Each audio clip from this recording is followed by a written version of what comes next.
इंस्टाग्रामवर व्हिडिओ टाकल्याच्या कारणावरून 2 अज्ञात तरुणांनी तृतीयपंथीयांसह त्यांच्या साथीदारांवर हल्ला केल्याची घटना पंचवटी परिसरात घडली असून या प्रकरणी पंचवटी पोलीस ठाण्यात गुन्हा दाखल करण्यात आलाय।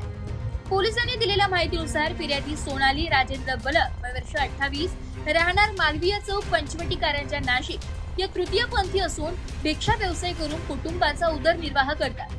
दिनांक 9 जून 2024 रोजी पहाटे सुमारे 3 वाजेच्या दरम्यान ते आपल्या सहकारी शिल्पा राजू जगताप व प्रवीण दयानंद महाले यांच्यासह मोपेडवरून जात असताना अमरधाम कडून रामकुंडाकडे जाणाऱ्या रस्त्यावर शिवभोजन केंद्रासमोर ही घटना घडली आहे। यावेळी 2 अज्ञात इसम मोटरसायकलवरून आले व त्यांनी त्यांचे वाहन अडवलेला शुभांगीचा व्हिडिओ इंस्टाग्रामवर का टाकला अशी विचारणा करत वाद घालण्यास सुरुवात केली। त्यानंतर आरोपींनी शिवीगाळ करत जीवे मारण्याची धमकीही दिली। तसेच शिल्पा जगताप आणि प्रवीण महाले यांना फुटलेल्या बियरच्या बाटलीने मारहाण करून दुखापत केली।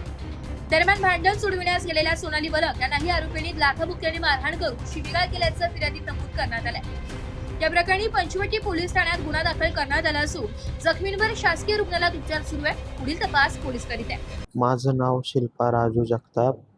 मी काल सोनाली, मी आणि प्रवीण आम्ही तिघी जणी बड्डेवरून येत होतो रात्रीचं आणि अमरधामजवळ आम्हाला 2 अनोळखी मुलांनी अडवलं आणि त्या मुलांकडं बिअरची फोडलेली बाटल होती आणि त्या बाटलीने ते आम्हाला धमकी देत होते। त्यांनी आमच्यावर वार केले आणि ते आम्हाला बोलत होते का शुभांगी उर्फ सागर शिंदे, राहणार सिन्नर, याचं नाव घेशील का? शुभांगी ताईचं नाव घेशाल का तुम्ही? शुभांगी ताईबद्दल व्हिडिओ काढशाल का तुम्ही? जर तिच्याबद्दल व्हिडिओ जर वगैरे काढल्या तर हा तर तुमच्यासाठी नुसतं ट्रेलर आहे।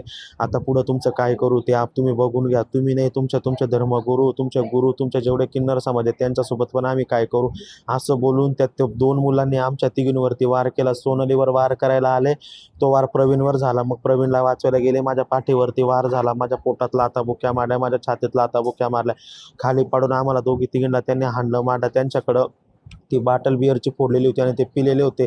त्यांच्या तोंडाला काळा कपडात आम्ही ते ओढाताड करायला गेलो, त्याच्यामध्ये आम्हाला त्यांनी हाणलं मारलं।